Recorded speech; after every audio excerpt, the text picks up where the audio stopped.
Hey, I'm Jen. I just sat here and talked about all the things, realizing I never said my name. So I'm Jen.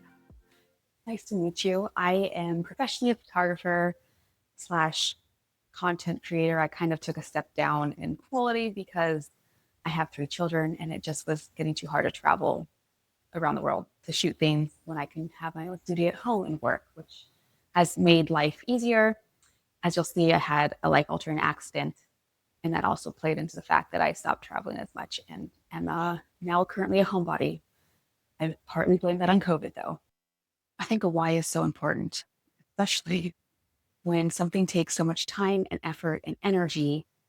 If you don't have a good why, you're gonna burn out, especially when you're not making any money doing it. Like me right now, I started this channel to help other people, to help me 8 years ago, to help myself today. Honestly, like I'm still pursuing things to make my life better. But I'm gonna insert a short little reel I made a while ago, just introducing myself to some new people and um why I talk about what I talk about, why I care about what I care about. And 7 years ago, someone crashed into me while I was skiing. What was meant to be a short vacation turned into a month-long stay in the hospital. My surgeon informed me that this kind of injury is only read about in books. Somehow I thought it was a good idea to continue working from the hospital bed, not realizing the real work started when I left this room to learn how to walk again. Not to brag, but the first time I learned, I nailed it. I'd even managed to teach 2 other humans how to walk, but learning that second time, yeah, that was much harder. We lived on the water, which means everything's on the second story, ultimately making this beautiful home unsustainable for me to live in, even though I did learn how to walk here again. And after just 4 short years of living inland in a 1-story home, God fulfilled a promise I didn't even know was still echoing in my heart, leading my family to a home with even more stairs and back to the water. but I think another why that can be broken down is I think the word wellness and health get hijacked by consumerism. And don't get me wrong, I'm gonna be telling you things you should buy, telling you things I think that I've bought that I don't think you should buy. I'm not saying that consumerism is bad. I think that if people can't make money off of something selling to you, they're not going to tell you it's good for you. They're going to shame you into being thinner, being more active, being pursuing this or going after that. And I think that if you don't know that you don't have to do those things, you can really get caught up in hype. In fact, I feel myself getting caught up in, let's say, Instagram. Like, I created a great photo. I love this photo. Let me share it. This is it. This is it. I was like, it's fun. It's cute. It's very me. And then I went to post and I'm like, oh, I should probably like put a filter or like put some kind of whatever or music. And I'm like, no, I'm a photographer. I want my image to stand alone by itself. It's so funny how quickly you think that you need to dress it up to make it more interesting. I'm not here for that. Now, do I like aesthetics? Yes. Super important to me. Do I enjoy something better if I can enjoy it visually? Absolutely. But this here is about sharing content, information. I'm hoping that is well researched and studied and my own personal experience. I am by no means a medical doctor, medical specialist, nothing in the medical field. Like I said, I'm a photographer, but I am highly researched because I've had to walk into so many different hospitals and doctors' offices and advocate for myself.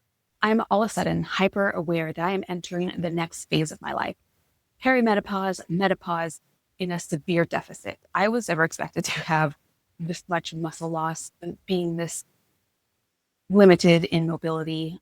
That was never a plan, but it is my reality. And I'm trying to give myself every advantage and opportunity to turn that around, to grow each and every day and get stronger. And from the last 7 years, I am still so far behind where I was 7 years ago, right? But I wasn't walking. I mean, I have to look back and be like, Jen, you've done so much. You've grown so much. You've changed so much in the best possible way because you've worked so hard.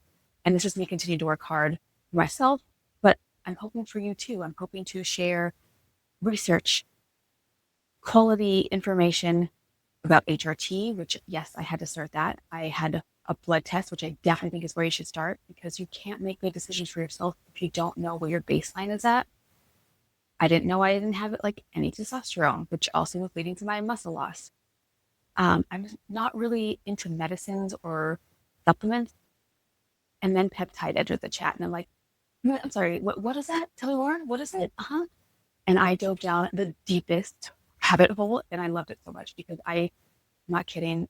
Anyone in my immediate circle, we all know about peptides because I cannot shut up about them. They're amazing. I'm not sure why everyone's not like pursuing them passionately and obsessively like I am because they are so cool. And I think they're going to be a huge stepping stone to get me from this huge deficit that I'm in and just move me in the right direction. There's no one right way to do what you need to do. So I just want to share my journey, my path, my experiences. I just think the little bit that I've shared with people around me, I am shocked at the misinformation that's out there. I laughing thinking of some of the conversations that I've had with women. I'm like, I'm sorry, you don't know what? Um, Anyways, all that to say, this is a passion project of mine, something I'm super excited about, something I want to share, something I just hope that someone that was in my place 8 years ago, someone that's in my place today, someone that might be farther along than me might learn something new that they can take with them and better their lives, better their chance of being able to pick up their grandchildren and play with them, better to take care of themselves all the way up to the end. I We're all gonna die, we're all gonna age.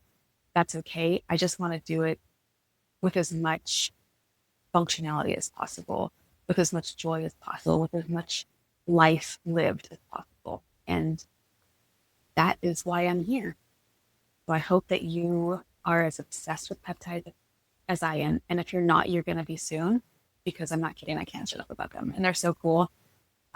Just a little sneak peek. There are actually two different kinds. I didn't even know that. There is a synthetic kind, which you're probably most aware of, which are injectables that are made in labs. And then there's this one called bioactive, which is actually derived from food and plant and nature and created naturally. You can actually consume and can survive the digestive tract. So I'm going to be showing you both. I actually currently take both. I'll tell you the pros and cons of what I've found out and my favorite, which might surprise you because it actually still surprises me because I spent way more money on some other one, thinking like, oh, this will be good. This will help me. This will help my chronic pain, my knee, my back, all the different injuries that I have. And it's been fun. I'm like a little science experiment and I'm kind of enjoying it. And I do that very safely. I do that researched. I do that, I think, as well as I possibly can. So, welcome. I'm glad you're here. I hope you learned something. I hope you ask questions because if I don't have the answer, I think that I would probably want to find your answer because I love questions and I love finding answers.